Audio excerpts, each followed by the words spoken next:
எல்லாருக்கும் வணக்கம். எல்லாரும் எப்படி இருக்கீங்க? வணக்கம். சாரி, எல்லாரும் எப்படி இருக்கீங்க? சாரி, கொஞ்சம் லேட் ஆயிடுச்சு.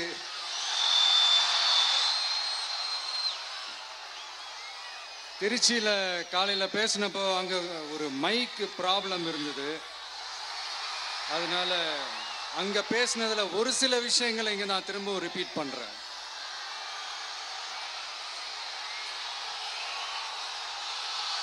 அந்த காலத்துல போருக்கு போறதுக்கு முன்னாடி போர்ல ஜெயிக்கிறதுக்காக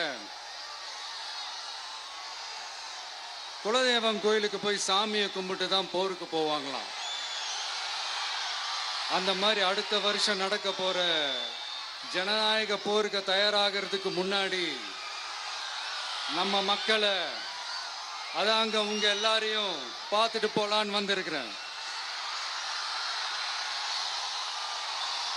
இங்க என்ன பார்க்க வந்திருக்கிற என்னுடைய அம்மாக்கள், அக்கா தங்கைகள், அண்ணன் தம்பிகள், நண்பர்கள், நண்பிகள், உங்க எல்லாரையும் பார்க்கும்போது மனசுக்குள்ள ஒன்னே ஒண்ணுதான் தோணுது. உங்களோட இந்த அன்புக்காக எவ்வளவு பெரிய உயரத்தையும், எவ்வளவு பெரிய வருமானத்தையும், எவ்வளவு பெரிய வசதியையும் தூக்கி எறிஞ்சிட்டு வரலாங்க. உங்களோட இந்த அன்பை விட, இந்த பாசத்தை விட, உங்களை விட எனக்கு இந்த உலகத்துல வேற எதுவுமே பெருசா தெரியல. ஒரு சாதாரணமா இருந்த ஒரு விஜய இந்த உயரத்துல தூக்கி வச்சு கொண்டாடிக்கிட்டு இருக்கிறீங்க. உங்க வீட்டுல ஒருத்தனாவே ஆக்கிட்டீங்க, உங்க சொந்தக்காரனாவே ஆக்கிட்டீங்க. என்னங்க பெரிய பணம் வேணுங்கிற அளவுக்கு பார்த்தாச்சு. அரசியலுக்கு வந்துதான் நான் பணம் சம்பாதிக்கணுமா என்ன? அதுக்கு கொஞ்சம் கூட அவசியமே இல்லை. எனக்கு எல்லாத்தையும் எல்லாமும் கொடுத்த உங்களுக்காக உழைக்கிறத தவிர எனக்கு வேற எந்த எண்ணமும் எந்த வேலையும் இல்லை. விஜய், விஜய் அண்ணா, விஜய் தம்பி, விஜய் தம்பி, நம்ம விஜய், நம்ம விஜய்ன்னு என்னடா இந்த விஜய் தனியாளா இருப்பான்னு பார்த்தா எப்ப பாரு மக்கள் கடலோட மக்கள் கடலாவே இருக்கிறானேன்ட்டு இந்த எதிரிகளுக்கெல்லாம் தெரிஞ்சவன நம்மளை பத்தி கண்ணாபின்னான்னு பேச ஆரம்பிச்சிருக்கிறாங்க. அதாவது நான் மரியாதையா பேசினா கூட அதை தவறா எடுத்துக்கிறாங்கன்னா பாத்துக்கங்களேன். அதனால யார் என்ன சொன்னாலும் அறிஞர் அண்ணா அவர்கள் சொன்ன அந்த பஞ்சு தான், வாழ்க வசவாளர்கள் அப்படின்னு சொல்லிட்டு போயிட்டே இருக்க வேண்டியதுதான். நான் மதுரை மாநாட்டில் உங்க எல்லாரையும் நேர்ல சந்திக்க வரேன்னு சொல்லியிருந்தேன். அப்படி இன்னைக்கு உங்களுக்காக நம்மள மேலையும் கீழையும் ரொம்ப மோசமா ஆண்டுகிட்டு இருக்கிற பாசிச பாஜக அரசையும் பாய்சன் திமுக அரசையும் கேள்வி கேட்கறதுக்காக வந்திருக்கிறேன். இந்த பாஜக அரசு நம்மளை கொஞ்ச நெஞ்ச கொடுமையாங்க செய்து பீகார்ல 65 லட்சம் வாக்காளர்கள் ஓட்டர் லிஸ்ட்லயே காணோமா.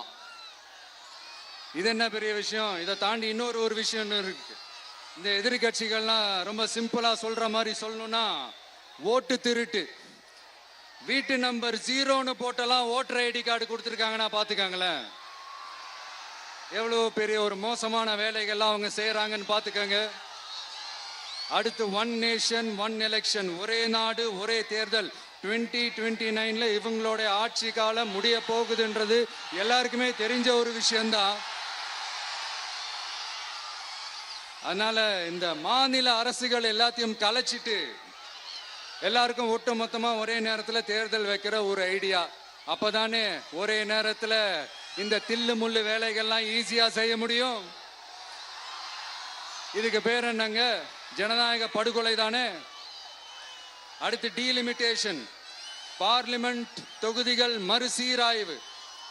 நம்ம சவுத் இந்தியாவை விட நார்த் இந்தியாவுக்கு அதிகமான பார்லிமெண்ட் தொகுதிகள் கிடைக்கிற மாதிரி ஒரு மோசடி வேலையை ஒன்று செஞ்சுக்கிட்டு இருக்கிறாங்க. இதைத்தான் டிவிக்கே முதலையே எதிர்த்தோம், இப்பவும் எதிர்க்கிறோம், இனிமேலும் எதிர்ப்போம். அதனால் இந்த SIR, one nation one election, delimitation, இதெல்லாம் எதிர்கட்சிகளை அழிக்கிறதுக்காக ரொம்ப ரொம்ப முக்கியமா நம்ம சவுத் இந்தியாவோட அந்த பவரை குறைக்கிறதுக்காக செய்யப்படுற ஒரு மோசடி வேலைகள். இது ஒட்டுமொத்த இந்தியாவுக்கும் பாஜக அரசு செய்யற ஒரு துரோகம்.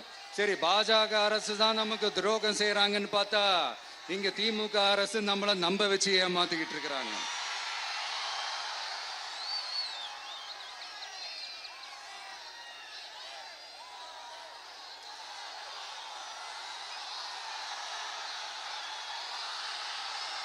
கிட்டத்தட்ட நானு நீங்க எல்லாருமா சேர்ந்து தான் இவங்க நல்லது செய்வாங்கன்னு நினைச்சு தேர்ந்தெடுத்தோம். ஆனா நீங்க பாத்தீங்கன்னா, thank you, I love you, thank you thank you thank you. நீங்க பாத்தீங்கன்னா ஒரு 505 தேர்தல் வாக்குறுதிகளை நமக்கு தமிழ்நாட்டு மக்களுக்கு கொடுத்தாங்க. அதுல எத்தனை வாக்குறுதிகளை இந்த திமுக கவர்மெண்ட் நிறைவேற்றிருக்கு? முக்காவாசி வாக்குறுதிகளை கூட நிறைவேற்றாம எல்லாத்தையும் நிறைவேற்றிட்டோம் இப்படி கொஞ்சம் கூட மனசாட்சியே இல்லாம இப்படி கதை விடுறீங்களே மைடியர். வேணாம் வேணாம் வேணாம் வேணாம். உங்களுக்கு தான் ஆசையா பாசமா கூப்பிட்டா பிடிக்க மாட்டேங்குது.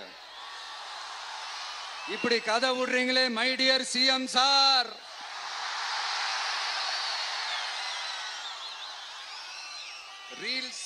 ரீல்ஸ் வேற, ரியாலிட்டி வேற நீங்களே சொல்லிட்டு இப்ப நீங்க விடுறது அம்பட்டும் ரீல்ஸ் தான். அதுல எல்லாம் பாதியில அருந்தும் போயிடுச்சு. அப்படி அருந்து போன ரீல்ஸ் எல்லாம் கொஞ்சம் என்னன்னு பாப்போமா? கேஸ் சிலிண்டருக்கு மானியமா 100 ரூபாய் தரேன்னு சொன்னீங்களே, தந்தீங்களா? 1000 ரூபாய் ஒருத்தர் விடாம எல்லா பெண்களுக்கும் தருவேன்னு சொன்னீங்களே, தந்தீங்களா? டீசல் விலையில மீதி இருக்கிற 3 ரூபாய் குறைப்பேன்னு சொன்னீங்களே, குறைச்சிங்களா? நீட்டு தேர்வை ரத்து செய்வோம்னு சொன்னீங்களே, ரத்து செஞ்சீங்களா? கல்வி கடனை ரத்து செய்வோம்னு சொன்னீங்களே, ரத்து செஞ்சீங்களா? வருஷத்துக்கு 10 லட்சம் பட்டதாரிகளுக்கு வேலை தருவேன்னு சொன்ன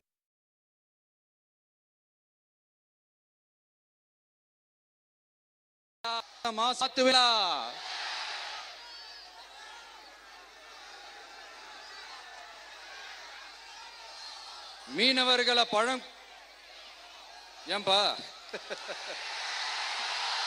மீனவர்களை பழங்குடியின பட்டியல சேர்ப்போம்னு சொன்னீங்களே, சேர்த்தீங்களா? மீனவர்களுக்கு 2 லட்சம் வீடுகள் கட்டித்தரப்படும் சொன்னீங்களே, கட்டி தந்தீங்களா? அனைத்து மீனவ கிராமங்களிலும் மீன் உலர்த்தும் தளம் அமைக்கப்படும் சொன்னீங்களே, அமைச்சு கொடுத்தீங்களா? நெசவாளர்களுக்கு கூட்டுறவு சங்கத்துல கொடுக்கிற கடனுக்கு வட்டி 12% இருந்து 8% குறைக்கப்படும் சொன்னீங்களே, குறைச்சிங்களா? ஆட்டோ ஓட்டுறவங்களுக்கு சொந்த ஆட்டோ வாங்க 10,000 மானியம் வழங்குவோம்னு சொன்னீங்களே, வழங்குனீங்களா? அரசு ஊழியர்கள் ஆசிரியர்களுக்கு ஓல்டு பென்ஷன் ஸ்கீம் கொண்டு வருவேன்னு சொன்னீங்களே, கொண்டு வந்தீங்களா? பகுதி நேர ஆசிரியர்களுக்கு பணி நிரந்தரம்னு சொன்னீங்களே, செஞ்சீங்களா? சத்துணவு மற்றும் அங்கன்வாடி பணியாளர்களுக்கு அரசு பணி உறுதின்னு சொன்னீங்களே, செஞ்சீங்களா? முதியோர் உதவித்தொகை 1500 ரூபாய் தருவேன்னு சொன்னீங்களே, தந்தீங்களா? தமிழகத்தில் இருக்கும் வேலை வாய்ப்புகள்ல 75% தமிழர்களுக்கு சொன்னீங்களே, தந்தீங்களா? 3 லட்சத்தும் மேல் இருக்கிற காலி பணியிடங்கள் நிரப்பப்படும் சொன்னீங்களே, நிரப்புனீங்களா? தூய்மை பணியாளர்கள் பணி ஊதியம், ஓய்வூதியம் போன்ற கோரிக்கைகள் நிறைவேற்றப்படும் சொன்னீங்களே, நிறைவேற்றினீங்களா? மக்கள் நல பணியாளர்களாக 25,000 பெண்கள் நியமிக்கப்படுவார்கள் சொன்னீங்களே, நியமிச்சீங்களா? ரேஷன் கடையில மீண்டும் உளுந்து வழங்கப்படும் சொன்னீங்களே, கொடுத்தீங்களா? அனைத்து அரசு வேலை வாய்ப்புகளிலும் பெண்களுக்கு 40% முன்னுரிமை வழங்கப்படும் சொன்னீங்களே, கொடுத்தீங்களா? 35 வயதுக்கும் மேற்பட்ட திருமணமாகாத ஆதரவற்ற பெண்களுக்கு கல்வி தகுதிக்கு ஏற்ப அரசு வேலை வழங்கப்படும் சொன்னீங்களே, வழங்கினீங்களா?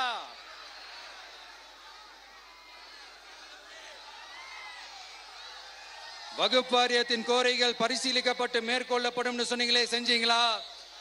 அரசு வீட்டு வசதி மற்றும் குடிசை மாற்று வாரிய வீடுகளில் மாற்றுத்திறனாளிக்கு ஒதுக்கீடு செய்யப்படும் சொன்னீங்களே, செஞ்சீங்களா? இலங்கை தமிழர்களை காப்பாற்ற ஒரே தீர்வு பொது வாக்கெடுப்பு தான், அதை நடத்த வலியுறுத்துவோம்னு சொன்னீங்களே, செஞ்சீங்களா? இப்படியே நம்ம கேள்வி கேட்டுக்கிட்டே இருக்க வேண்டியதுதான். இவங்க கிட்ட இருந்து எந்த பதிலும் வரப்போறது இல்ல. ஏன்னா இருந்தாதானே. அதனால நான் உங்களை கேட்கிறேன், செய்வோம் செய்வோம் செய்வோம் செய்வோம்னு சொன்னாங்களே, செஞ்சாங்களா? சத்தமா சத்தமா? மை டியர், வேணாம் வேணாம் வேணாம். அப்படி கூப்பிட்டா, ஆசையா பாசமா கூப்பிட்டா அவங்களுக்கு பிடிக்க மாட்டேங்குது. அதனால கேக்குதா மை டியர் சிஎம் சார்? அவங்க பண்றது துரோகம்னா நீங்க பண்றது நம்பிக்கை மோசடி. இது ரெண்டுமே ஒண்ணுதான், ரெண்டுமே ஏமாத்து வேலை தான், இது ரெண்டுமே ஜனநாயக குற்றம் தான். இப்படி ஏமாத்துறதுல இவங்க ரெண்டு பேருமே ஒரே வகைரா தான்.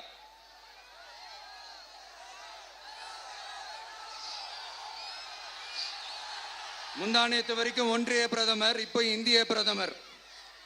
இப்படி மாத்தி மாத்தி பிளேட்டை மாத்தி மாத்தி பேசுறதுல நம்ம சிஎம் சார் ரொம்ப பிரில்லியன்ட். இப்ப புரியுதா மக்களே? மறைமுக உறவுக்காரர்கள்னு நாம ஏன் சொல்றோம்னு? சரி, இப்ப நம்ம அரியலூர் மாவட்டத்துக்கு வருவோம்.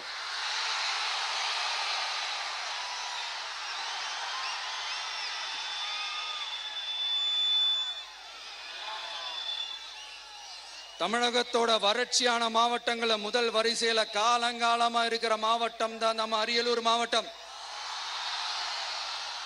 சிமெண்ட் உற்பத்தியும் முந்திரி உற்பத்தியும் நடக்குது, பட்டாசு தொழிலும் கொஞ்சம் நடக்குது. ஆனா இங்க இருக்கிற இந்த தொழிலையாவது மேம்படுத்தலாம்னு இந்த கவர்மெண்ட் ஏதாவது யோசிக்குதான்னு கேட்டா ஜீரோ தான். சிமெண்ட் ஆலைகளால ஏற்படுற மாசுபாட்டுல இருந்து மக்களை பாதுகாக்க என்ன நடவடிக்கை எடுக்கப்பட்டிருக்குன்னு தெரியல. யுனெஸ்கோவோட உலக மரபு சின்னமாக அறிவிக்கப்பட்ட கங்கை கொண்ட சோழபுரம் கோயிலை முறையாக பராமரிக்கணும். ஜெயங்கொண்டத்தில் ராஜேந்திர சோழனுக்கு மணிமண்டபம் அமைக்கலையே ஏன்?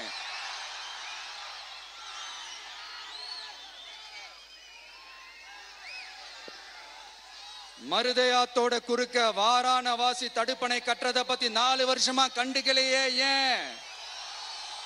அரியலூர்ல இருந்து ஜெயங்கொண்டான் காட்டுமன்னார் கோயில் வழியாக சிதம்பரத்துக்கு ரயில்வே வழித்தடம் அமைக்கணும்ன்ற கோரிக்கை என்னாச்சுன்னு தெரியல.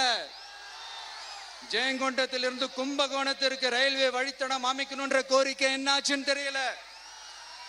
அரியலூர்னாலே முந்திரி உற்பத்தி தான் பிரதானம், அதனால முந்திரி தொழிற்சாலை அமைக்கணும்ன்ற கோரிக்கை என்னாச்சுன்னு தெரியல. இந்த மாவட்ட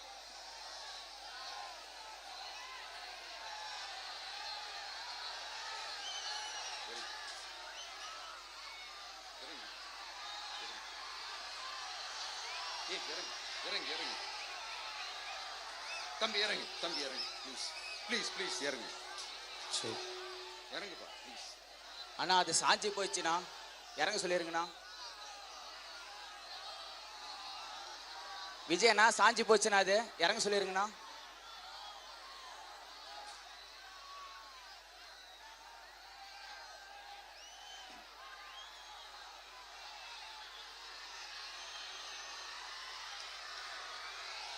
ஹலோ பிரதர் சார், அவரை இறங்க சொல்லுங்க ப்ளீஸ்.